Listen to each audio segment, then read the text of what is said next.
Y buenas a todos. En el vídeo de hoy me gustaría compartir con vosotros una fumada de las mías. ¿Saori Kido es una Athena fallida?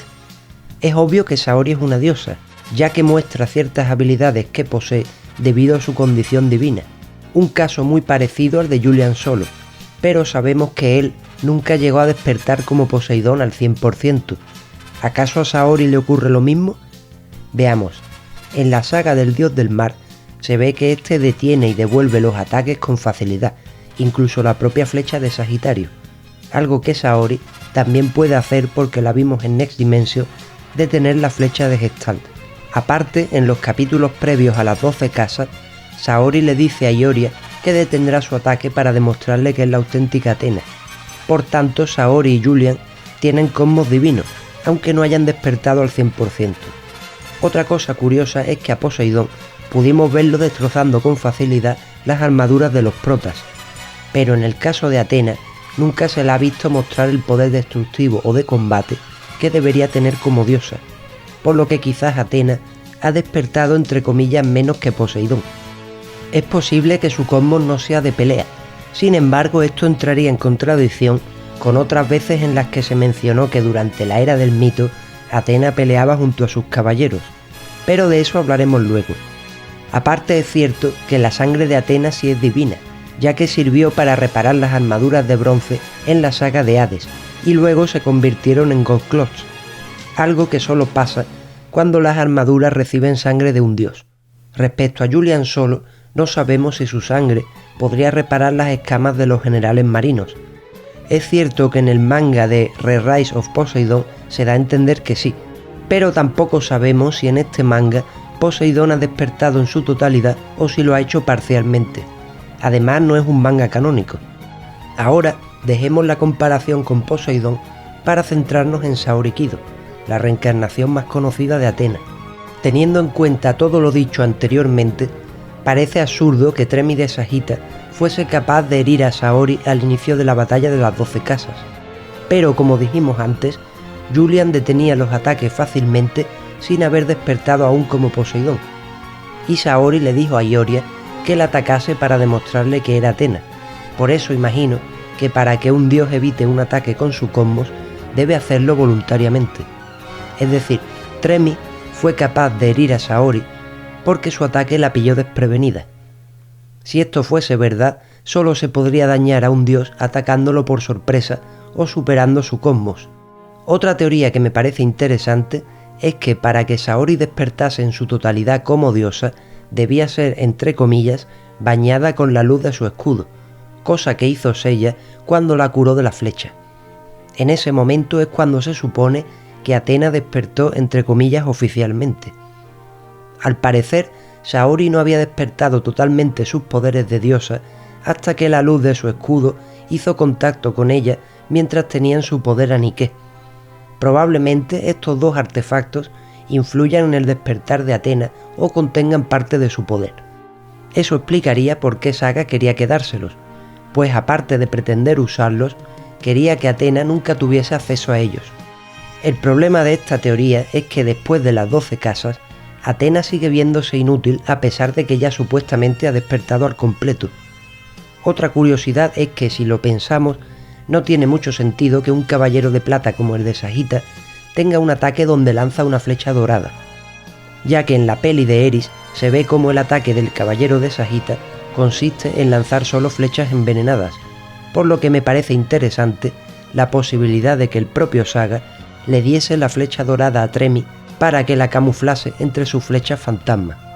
Esta flecha dorada parece ser que tendría la capacidad de matar dioses igual que la flecha de Sagitario. Algunos fans sostienen que la batalla de las 12 casas y el flechazo a Athena eran, entre otras cosas, una prueba para ver si Saori era digna. Obviamente para ese momento ya se sabía que era la reencarnación de Athena, pero imagino que también debía demostrarlo a ojos del santuario. Y ahora hablemos de la Athena mitológica que peleaba junto a sus caballeros. Siempre pensé que habría estado bien ver alguna vez a Saori dándose de hostias junto a sus caballeros contra algún enemigo, ya que, como dije antes, se da a entender que en la era del mito, la propia Athena participaba en batalla como una más. Parece que tendremos que conformarnos con esa única vez en la que atacó a Hades con su báculo, ya que la Athena que se representa en Saint Seiya a través de Saori Kido es una diosa muy compasiva y dispuesta a sacrificarse siempre, tanto que a veces llega al punto de parecer un poco masoquista. Lo curioso es que, si miramos nuestro libro de mitología, la diosa Athena se caracterizaba por ser fuerte e incluso vengativa, y nunca se dejaba humillar. Saori en cambio no es así. Además tampoco se le ve especial habilidad para la guerra o la estrategia, algo en lo que se supone que también destacaba la Athena mitológica, la cual, aparte de ser muy belicosa, era conocida por su inteligencia y estrategia militar. Entonces, ¿es posible que Athena necesite ser entrenada desde niña para despertar sus habilidades de lucha? Algunos fans sostienen que esa supuesta, entre comillas, inutilidad de la Athena del siglo XX está causada por su educación, ya que, debido a las circunstancias, Saori Kido se crió como una niña rica lejos del santuario, pero de eso hablaremos luego. Podemos decir que el papel de Saori como Athena se reduce al de, entre comillas, damisela en apuros, pero es cierto que va tomando ciertos matices a lo largo de la obra. En las 12 casas, Athena tiene un papel absolutamente pasivo, es decir, es herida y debe ser salvada, pero no lo elige en ningún momento, simplemente le tocó. Luego, en la saga de Poseidón, Athena también tiene un papel pasivo, estando dispuesta a sacrificarse para detener el diluvio, pero al menos aquí adopta ese papel pasivo de manera voluntaria. Más tarde, cuando encierra por fin al dios del mar en la vasija, parece que va asumiendo su papel de diosa de un modo más activo, lo cual queda demostrado en la saga de Hades, donde ya vemos cómo Saori toma la decisión voluntaria de dejarse matar para llegar al infierno y acabar con él. Ya sé que no es la gran cosa, pero al menos se ve cierta evolución en ella dentro de su papel masoquista. Ahora hablemos de otros aspectos referentes a su reencarnación. A lo largo de la serie no se ve que Athena posea ataques o técnicas, ni siquiera parece que sepa pelear, pero según la propia obra, Athena luchaba junto a sus caballeros en el campo de batalla. Entonces, ¿a qué se debe que Saori nunca pelee? Ya que se supone que debería tener un nivel de poder superior o al menos similar al de sus caballeros. ¿Acaso Saori no despertó su cosmos ofensivo debido a que se crió como una niña entre comillas normal? Según esta hipótesis, lo que sería lógico es que la reencarnación de Athena aparezca siempre en el santuario, y allí podría ser entrenada en el combate desde niña. Imaginemos por un momento que la rebelión de Saga nunca hubiese ocurrido. Aioros no habría tenido que huir del santuario junto a la bebé Athena, y ésta sería educada por Shion, Doko, Saga, Aioros, etc., por lo que tendría plena conciencia de su papel como Athena, y sería entrenada para pelear al lado de sus caballeros. No me digáis que esto no suena mucho más interesante y acorde a lo que se sabe de Athena durante la era del mito.